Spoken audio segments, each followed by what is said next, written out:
जागरणजोश.com के इस वीडियो में आप सभी का स्वागत है। मैं हूं सैयद सोबान। इस वीडियो में हम जानेंगे कि आज के करंट अफेयर से क्या कुछ सवाल बनाए जा सकते हैं, उनके सही जवाब क्या होंगे और उनसे रिलेटेड कुछ की फैक्ट्स के बारे में भी जानेंगे। तो चलिए शुरू करते हैं पहले सवाल के साथ। हाल ही में किस देश के पूर्व प्रधानमंत्री जॉन टर्नर का 91 वर्ष की उम्र में निधन हो गया? तो इसका सही जवाब है दोस्तों कनाडा। यहाँ पर दोस्तों आपको बता देते हैं कि कनाडा के जो पूर्व प्रधानमंत्री थे जिनका नाम क्या था, जॉन टर्नर, उनका टोरंटो में निधन हो गया। टोरंटो कनाडा में एक शहर है। 91 वर्ष के वो थे।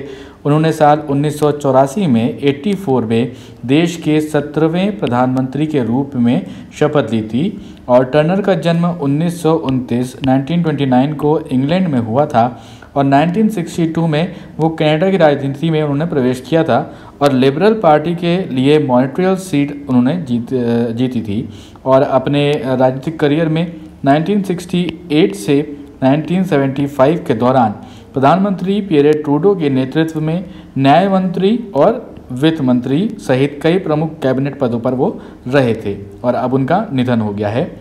अब बढ़ते हैं अपने अगले सवाल की तरफ। अंतर्राष्ट्रीय मुद्रा कोष IMF जिसे कहते हैं, उसके कार्यकारी निदेशक का सलाहकार किसे नियुक्त किया गया है?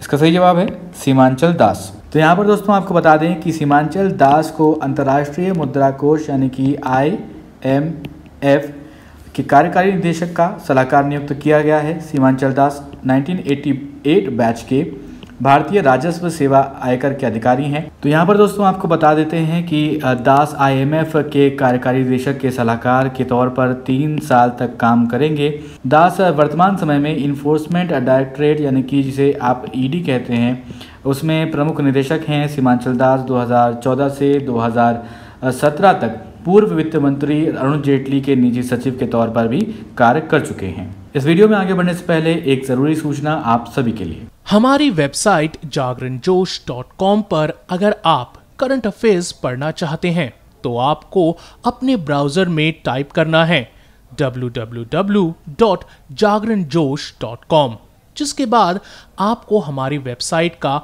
होम पेज नजर आएगा। इसके बाद आपको करंट अफेयर्स के टैब पर जाना है। ड्रॉप डाउन में आपको मंथ वाइज करंट अफेयर्स मिल जाएंगे, जहां आप मंथ के हिसाब से करंट अफेयर्स पढ़ सकते हैं। जब आप करंट अफेयर्स टैब पर क्लिक करेंगे तो आपको कुछ इस तरह से पेज नजर आएगा। अगर आप कैटेगरी वाइज करंट अफेयर्स पढ़ना चाहते हैं तो आप अपनी पसंद के हिसाब से कोई भी कैटेगरी चूज कर सकते हैं, जिसमें latest, national, international, sports, technology और इकोनॉमी जैसी कैटेगरीज मौजूद हैं।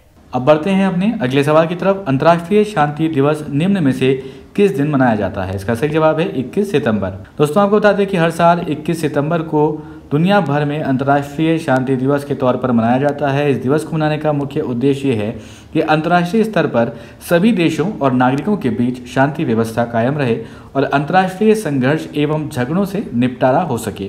पहली बार इस दिवस को कब मनाया गया था? तो वो 1982 साल था और कई राष्ट्रों और राजनीतिक समूहों ने और सैन्य समूहों ने और लोगों द्वारा इसको मनाया गया था। और इस दिन की शुरुआत संयुक्त राष्ट्र मुख्यालय न्यूयॉर्क में संयुक्त राष्ट्र शांति जो है घंटी बजाकर की जाती है। अब बढ़ते हैं अपने अगले सवाल की तरफ। हाल ही में किस देश ने कोरोना के कारण बढ़ते संक्रमण के कारण जो है दूसरी बार फिर से देशव्यापी लॉकडाउन लगाया है? तो इसका जो सही जवाब है वो है इजराइल। तो दोस्तों आप जैसा कि जानते हैं कि कोविड के केसेस लगातार हमारे देश में भी बढ़ रहे हैं और इजराइल में भी कोरोना के जो केसेस थे, वो जो संक्रमण था उसका वो लगातार बढ़ रहा था। इसीलिए दूसरी बार देशव्यापी लॉकडाउन यानी कि पूरे देश में लॉकडाउन लगा दिया गया है। इजराइल की बात कर रहे हैं। इसका उद्देश्य देश में कोरोना वायरस के बढ़ते मामलों पर लगाम लगाना है। इजराइल में पहला लॉकडाउन मार्च और अप्रैल में लागू किया गया था। इजराइल में पिछले कुछ महीनों में कोरोना वायरस को लेकर स्थिति जो है वो लगातार खराब हुई और इसके तहत कई व्यापार भी बंद हो गए और लोगों के जो है एक जगह जमा होने पर सीमा लागू होगी और जो है कुल मिलाकर लोगों को उनके घरों के 1 किलोमीटर के दायरे में सीमित किया जाएगा। अब बढ़ते हैं अपने अगले सवाल की तरफ। किस हाईकोर्ट ने हाल ही में हर्षवर्धन लोढ़ा को बड़ा झटका देते हुए MP बिरला समूह के सभी पदों से तत्काल हटाने का फैसला दिया है? इसका सही जवाब है कलकत्ता हाईकोर्ट। आपको बता दें कलकत्ता हाईकोर्ट ने हर्षवर्धन लोढ़ा को बड़ा झटका देते हुए एमपी बिरला समूह के सभी पदों से तत्काल हटाने का फैसला किया है।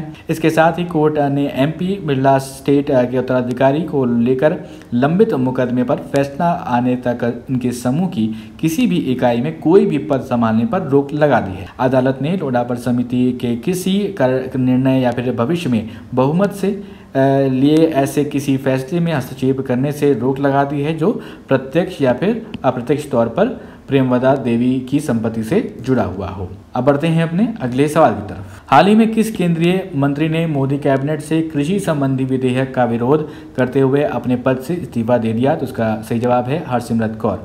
दोस्तों ये 3 विधेयक थे जिसमें से 2 विधेयक जो है वो लोकसभा और राज्यसभा से पारित हो चुके हैं और 1 विधेयक लोकसभा से पारित हो चुका है।